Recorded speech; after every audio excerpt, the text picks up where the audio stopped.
कि मेरा आवेदन रिजेक्ट कर दिया गया। इसमें रीजन बताया गया है कि वास्तविक खेती नहीं की गई है। तो यहाँ पे जो पब्लिक उपस्थित है उनसे आप पता कर लीजिए कि हाँ भाई हम खेती करते हैं कि नहीं करते हैं। कितना जमीन है आपके पास? आवेदन पे समन्वयक जी दस्तखत नहीं किए थे? जी दस्तखत किए थे, वो वेरीफाई करके फोटो क्लिक किए हैं, फिर भी ऐसा रिजेक्शन आया तो है। किसान समन्वयक पर एक्शन लेना चाहिए। जी। क्योंकि दस्तखत कैसे किए जब हम वास्तविक खेतिहर नहीं थे, तो आप पर दस्तखत कैसे किए? जी फोटो खिंचवाने के बाद फिर क्या कैसे हुआ वो पता नहीं चला। और जिसके पास जमीन है उसके पास आ रहा है 22,000, 21,000, जिसके पास रैयत है उसका आ रहा है 5600, 4600, इसी तरह आ रहा है। से कृषि इनपुट का जो फॉर्मेट था उस पर किसान समन्वयक का दस्तखत, प्रतिनिधि का दस्तखत दोनों था करवाना। किसान समन्वयक इसीलिए उस पर दस्तखत कर रहे थे जो ये वास्तविक में किसान है। तो फिर ये उसके आवेदन पर ये चीज़ लिख करके रिजेक्ट किया गया कि आप वास्तविक किसान नहीं हैं। यदि वास्तविक किसान वो नहीं है तो उनके आवेदन पर आप दस्तखत क्यों किए? तो दोषी माना जाएगा उनका? समन्वयक दोषी है जब आप उसके आवेदन पे दस्तखत किए और वहाँ रिजेक्ट करते हैं जो ये आप वास्तविक किसान नहीं है। इस पर भी सोचना है जो आप दस्तखत किस आधार से किए। मतलब यहाँ जो फॉर्म के समय पास किया गया वो सही जानकारी किसान के द्वारा समन्वयक को सत्यापित करना था कि ये वास्तविक खेतीहर हैं। और जब आप सत्यापित कर दिए उस समय दस्तखत करके, तो फिर वहां से रिजेक्ट क्यों किए जो आप वास्तविक किसान नहीं हैं? नमस्कार, मैं रवि भारद्वाज, आप लोग देख रहे हैं मोबाइल टीवी। और सामहो जो कि बेगूसराय जिला में पड़ता है, बाढ़ ग्रसित अभी हुआ था और बहुत धांधली यहाँ पर बाढ़ के बाद हुई है। उसके बाद ये वीडियो बनाने के लिए हम वार्ड नंबर 12 जो SSB 2 पंचायत में पड़ता है, यहाँ पर सामहो अखा कुरहा प्रखंड के आत्माध्यक्ष अभिषेक कुमार हमारे साथ मौजूद है। और अभी जो फसल क्षति को लेकर बहुत धांधली सुनने को मिला है और अभी कल पैसा भी कुछ के अकाउंट में आया है जिसमें कि बहुत लोगों को बहुत कम आया है और जो लिमिट था उससे भी कम पैसा आया है। तो क्या कैसे हो पाया है, यहाँ के इसी वार्ड से ये जुड़े हुए हैं तो यहाँ के बारे में ज़मीनी जानकारी भी इनको है, तो सारा डिटेल में बताएंगे। तो क्या कैसे हुआ कि इतना कम पैसा सुने 700-800 तक जो है रुपया अकाउंट में इन किया है? यहाँ ये बात है कि सामहो प्रखंड में सबसे ज़्यादा जमींदार 12 नंबर वार्ड में है। किसी के पास ये नहीं है जो कि 5 एकड़ 7 एकड़ 10 एकड़ से कम जमीन है। और उसके बाद नीतीश कुमार जी के दिशा निर्देश के अनुसार जो आवेदन होता था 494 डिसमिल से ज़्यादा नहीं होता था। तो जब किसान यहाँ 60 बीघा 50 बीघा 30 बीघा का रसीद लोड किया, उसमें 494 डिसमिल लिया गया, उसमें भी से भी उसका रकम को काट करके 8,000 7,000 यहाँ तक कि यहाँ के किसान को 1,000 रुपया भी नहीं दिए, 750 रुपया। इतना क्रूर मजाक किए हैं किसानों के साथ कि इसका जवाब किसान देने के लिए तैयार है। क्या देगा वो समय पर बताएगा, नहीं तो इस पर जांच होना चाहिए और नीतीश जी को इस पर क्विकली एक्शन लेना चाहिए। क्योंकि ये किसान के साथ दीपावली के शुभ अवसर पर क्रूर मजाक किया गया है। किसान इसका बदला लेकर के रहेगा। अच्छा, कहीं ये जो मतलब ये समय से पहले डालने का, जैसे 31 तारीख तक फॉर्म भरने का ही डेट था, लेकिन इसको 24 तारीख से बंद कर दिया गया, फोटो खींचना बंद कर दिया गया। दिवाली तक सबके अकाउंट में पैसा डाल देना है, कहीं इसी जल्दीबाजी की वजह से तो इतना धांधली नहीं हुआ है? धांधली ये नहीं, ये तो नीतीश कुमार की रणनीति है। क्योंकि किसान के साथ ये रुपया का जो माने काटा गया है, ये उनकी रणनीति है जो रुपया बचे और मैं उसको चुनाव में खर्च करूं।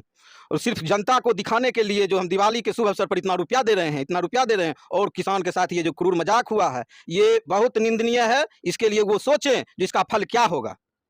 इसमें क्या लग रहा है, दोषी कौन है, सरकार की प्रशासन?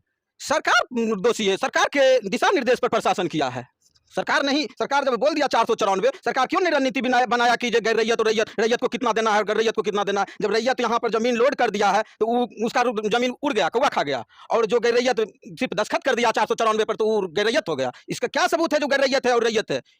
इसमें कोई सबूत है? जितना गैर रैयत आवेदन हुआ तो कौन गैर रैयत वास्तविक खेतीहर कौन था? इसमें क्या सबूत है जो वास्तविक है ये वो वास्तविक है? इसका जांच होना चाहिए। अच्छा, इस बार तो जैसा कि हर बार होता था कि पैसा दे के लोग अपना पास करवा लेते थे, इस बार हुआ कि लोग पैसा भी दे चुके हैं। 2,000 दिए हैं उनको 1,500 आया है, 2,000 दिए हैं उनको 1,000 आया है, 3,000 दिए हैं तो उनको 4,000 आया है। ऐसा अमाउंट लोग शिकायत फेसबुक पर अभी ऐसा मैसेज से भरा पड़ा है। तो इसमें तो दोषी क्या जनता भी दोषी है? इसमें जनता दोषी है। यदि फोटो खींचने वाले जो सत्यापित करने वाले आए थे उनको जो रुपया नहीं लेते थे तो किसान सोचता था जो मेरा आवेदन सत्यापित नहीं हुआ, उनको जबरदस्ती रुपया दिया जाता था। नहीं होता था तो डिक्की में दे दो, नहीं होता था गाड़ी में फेंक दो। मैंने जैसे काली जी को चढ़वा दिया जाता है उस तरह उनको चढ़वा दिया गया। इसमें कोई प्रतिनिधि मैंने जो आया था सत्यापित करने, वो तो कोई पहचान के लोग नहीं थे। उसको किस आधार पर किसान रुपया दे दिया, तो उसके लिए हम कुछ नहीं बोल सकते हैं। लेकिन ये जो ऊपर से हुआ है, सत्यापित करने वाले की भी कोई जरूरत नहीं। और मेरे कुछ दबंग भाई जो थे उनको जबरदस्ती जबरन बोले जो 490 भरो 490 भरो, तो ये सब तो अपना अपना संस्कार होता है। लेकिन जो साधारण किसान जो वास्तविक में किसान थे, जिनको रैयत किसान थे, चाहे जो वास्तविक में खेती कर रहे थे, उनके साथ यदि ये ऐसा हुआ तो ये निंदनीय है। इस पर सोचना चाहिए माननीय नीतीश जी को। और हमारे साथ पैक्स अध्यक्ष भी हैं। आप लोगों से क्या कुछ संपर्क किया गया था जो ये प्रक्रिया चलाया गया, तो कुछ मदद आपसे लिया गया था इसमें? नहीं, कहीं कोई मदद नहीं लिया गया। किसी तरीके की सूचना? नहीं, किसी तरह कोई सूचना वो सब बाहर से आए थे, उनको स्थानीय लोगों से सूचना लेना चाहिए था ना भाई, कौन ज़मींदार हैं और कौन गैर रैयत है, उनको तो लेना चाहिए था ना। वो किसी से नहीं लिया, जो अपना हुआ मन कर दिए। जिसके पास ज़मीन है उसके पास आ रहा है 22,000 21,000, जिसके पास रैयत है उसका आ रहा है 5600 4600 इसी तरह आ रहा है रुपया। तो आप लोगों को जानकारी में कुछ नहीं रखा गया? नहीं, मेरे जानकारी से कुछ नहीं रखा गया था। तो जैसा कि सुन रहे हैं कि विभाग के लोग से भी जानकारी नहीं ली गई, बाहर के लोग आए, अपना हिसाब से यहाँ पर फॉर्म भर के लेके चले गए। सबसे बड़ी बात, यहाँ पर शिकायत की गई, जो एसएमएस होते हैं और अन्य अधिकारी जो इस काम के लिए होते हैं, उनकी जब शिकायत की गई, शिकायत भ्रष्टाचार को लेकर की गई, तो उनको सिर्फ जगह बदल दिया गया, उनका पंचायत बदल दिया गया। अब आप समझिए कि जब आप दोषी हैं, जब आप पर आरोप लग चुका है, तो आप गलत हैं, तो उन्हीं के अंदर में ये काम डाल के छोड़ दिया गया कि आप ही प्रोसेस को बढ़ाइए। उसके बाद कैसे उम्मीद कर सकते हैं कि काम सही से होगा? ये जाँच का विषय है और इसमें सभी लोग दोषी हैं। स्थानीय लोकल लेवल पर जो है प्रशासन से लेके ऊपर जो पदाधिकारी हैं, सारे लोग दोषी हैं। और ये जो हुआ है, जो पैसा का अकाउंट में आया है, उसकी जांच होनी चाहिए और सही लोगों तक जो है पैसा पहुंचे, इसका उपाय सरकार को। हमारे साथ कुछ किसान भी मौजूद हैं, इनसे भी बात करते हैं। तो आपको कितना अमाउंट आया है? आप हमको कितना अमाउंट आया है ये पूछ रहे हैं, और हम आपको दिखा रहे हैं कि मेरा जो आवेदन है वो रिजेक्ट कर दिया गया है 10 तारीख को। आपके सामने है, यहाँ पे देख सकते हैं कि मेरा आवेदन रिजेक्ट कर दिया गया है। इसमें रीजन बताया गया है कि वास्तविक खेती नहीं की गई है। तो यहाँ पे जो पब्लिक उपस्थित है उनसे आप पता कर लीजिए कि हाँ भाई हम खेती करते हैं कि नहीं करते हैं। कितना जमीन है आपके पास? आवेदन पे समन्वयक जी दस्तखत नहीं किए थे? जी दस्तखत किए थे, वो वेरीफाई करके फोटो क्लिक किए हैं, फिर भी ऐसा रिजेक्शन आया तो है। किसान समन्वयक पर एक्शन लेना चाहिए। जी। क्योंकि दस्तखत कैसे किए? जब हम वास्तविक खेतिहर नहीं थे तो आप पर दस्तखत कैसे किए? जी जरूर, ये होना चाहिए। ये तो आपके सामने है, आप कैमरा में दिखा यही चीज सकते तो हैं। हम भी बोले, यहाँ जो पे कैसे दिखाया हुआ? जा रहा है कि डायरेक्ट समन्वयक- रिजेक्ट कर दिया गया है। आपके पास कितना खेत है? मेरे पास लगभग 3 एकड़ खेती करते हैं हम ओरिजिनल, और लेन देन करके भी लगभग 6-7 बीघा हम खेती करते हैं टोटल। और फोटो जो है यहाँ पे आके वेरीफाई करके हमारा फोटो क्लिक हुआ था, मेरी मम्मी के नाम से आवेदन है और फोटो वेरीफाई करके क्लिक किया गया। उस पर सिग्नेचर है बाज़ाब्ता, आप कहेंगे तो हम उसका सबूत दिखाएंगे।